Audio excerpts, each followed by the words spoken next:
Hedging at its core is a risk management strategy employed to offset losses in investments by taking an opposite exposure in a related asset.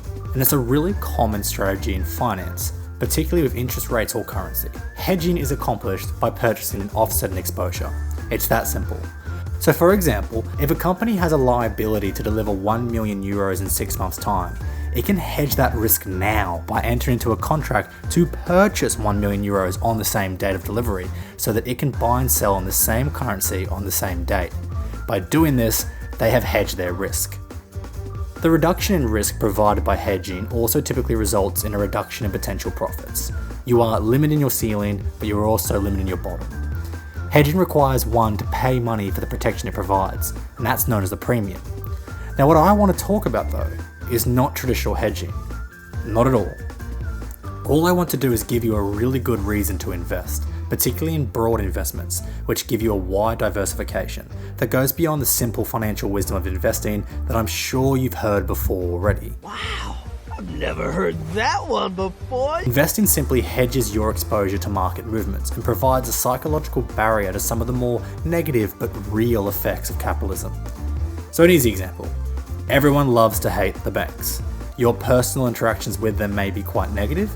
I don't trust the banks! And even if they're not, it's definitely the case that big banks do better out of their offerings than consumers do.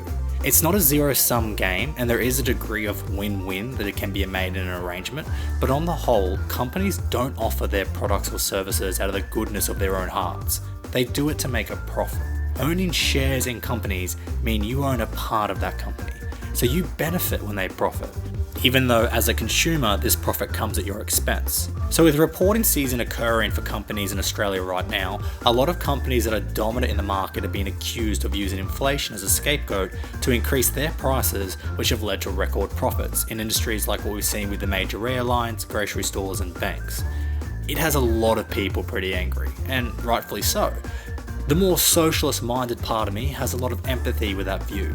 I agree with them. But I'm also indirectly benefiting from all this because I own shares in all those companies. This doesn't really make me a hypocrite, just a realist. I'm not going to be so idealistic as to not play by the world's rules within the bounds of law and good taste. I've got a wife and kids after all.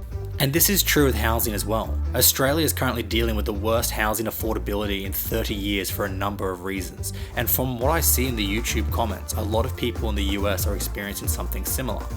While this is definitely an issue I'd like to see improved, and I will continue to vote for those who offer policies to correct this trend, the reality is my interest is purely intellectual.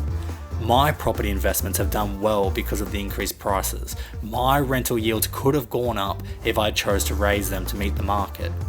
The sad reality is that not doing these things isn't a step towards your own financial well-being. If your principles stop you investing because you see a moral issue, that's up to you. If you're financially unable to invest, fair enough. Start addressing the root cause of those issues. I know it's easier said than done, and I don't mean to sound dismissive of those issues, nor do I want housing unaffordability to remain a problem. This is why we have kept our rents where they are for our tenants, which is currently below market since rental prices have risen so sharply. It's just, I'm a strong advocate of investing if you want to get ahead. It's because you're trying to get ahead, not stay in line with the average. It might not be easy for the average person, but if you're trying to be better off than average, that is what you've got to do. If you want your children to have better than average opportunities, then this is a path to providing that. You don't have to. This is a YouTube video for God's sake. I'm not telling you to do anything. I am saying that from personal experience, working 2 extra jobs since I graduated has allowed me to invest broadly and to buy multiple properties, so that now I still to gain from capitalism doing what capitalism does. There's no point in a Pyrrhic victory. I hope no one takes this in any tone other than what it is intended as, which is to be no more than a brutally honest reflection on investing actually acting as a hedge to protect you from certain risks in your life, particularly when considering yourself as a consumer in a large, complicated economy. I know that it can sound a little unfair or unkind. That's not my intention. It's just simply a reality that if you invest in things like property or in broad index funds, you're going to stand to benefit from the market movements which might on an individual level have a negative effect on you. Anyway guys, let me know in the comments if you disagree. I'm not trying to sound too cold-hearted or closed-minded. Thanks for watching guys.